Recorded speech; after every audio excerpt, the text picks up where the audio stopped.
I'm going to call them frenemies. That's a good way to describe that relationship. That's too nice, actually. All right, well, Skip Bayless, here's the question. Yes, ma'am. What do you make of it if it's too nice? Carrie, Stephen A. Yeah. This is what I make of this. Tom Brady is now officially scared of T-Sizzle.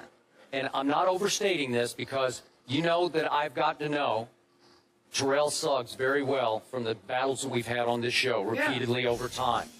And I'm here to tell you that he utterly despises Tom Brady. Everything about Tom Brady, as he's spoken on other shows, even down to his hair. He doesn't like Tom Brady's hair.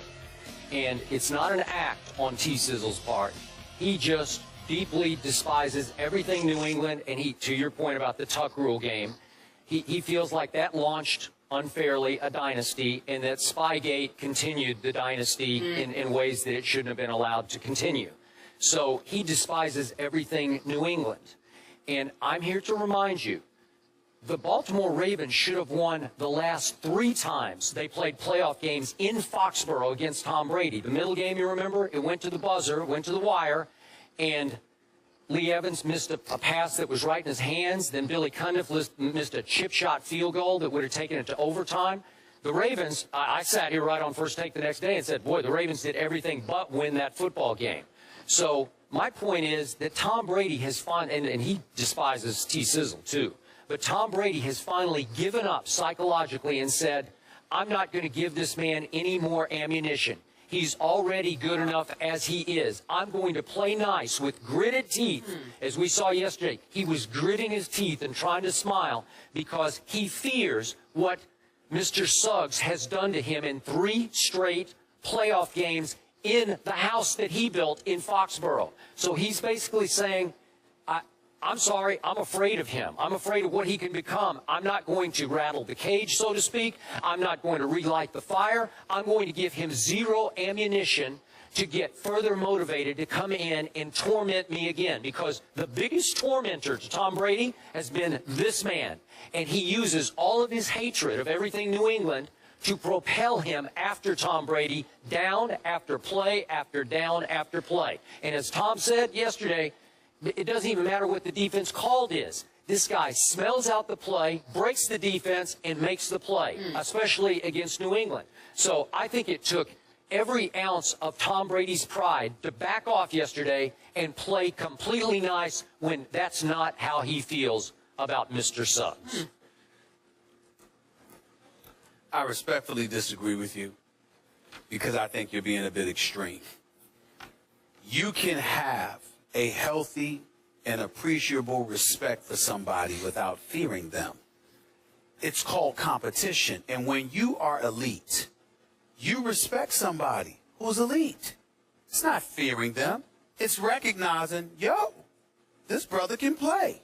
I've got to bring my A game because I know I'm going to have to deal with him.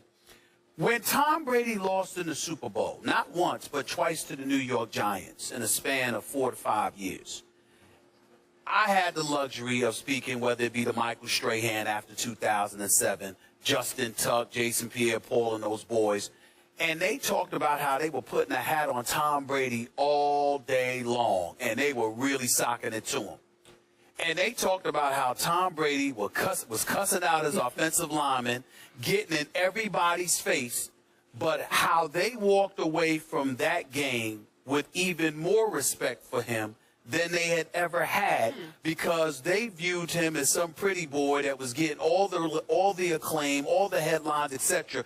And when they went out there on that football field, what they went against was a football player. They went against a guy that wasn't encouraging them to back down. He was encouraging them to bring it. He was just on his offensive line to make sure that they brought it too. This is Tom Brady we're talking about here. So I'm telling you, the guy that you know is great, that is a future Hall of Famer, I'm respectfully saying to you, it is incredibly disrespectful to sit there and say, he is scared of T-Sizzle. You are going too far. Now, let me also say this. When T-Sizzle has the acrimony, the feelings, the negative feelings that he may have for Tom Brady, let's take this a step deeper and call it what it is. Tom Brady is everything T-Sizzle will never be. Okay? T-Sizzle is blue collar, rough rider, I mean, I love the brother, but let's be honest. He will never be accused of being the prettiest dude in the world. He's not. I mean, he's just not going to be that dude, all right? And that's fine with him. But Tom Brady, you got the money, you got the franchise, you got the headlines. You got the woman. Yeah. You know what I'm saying? And my God, the wardrobe.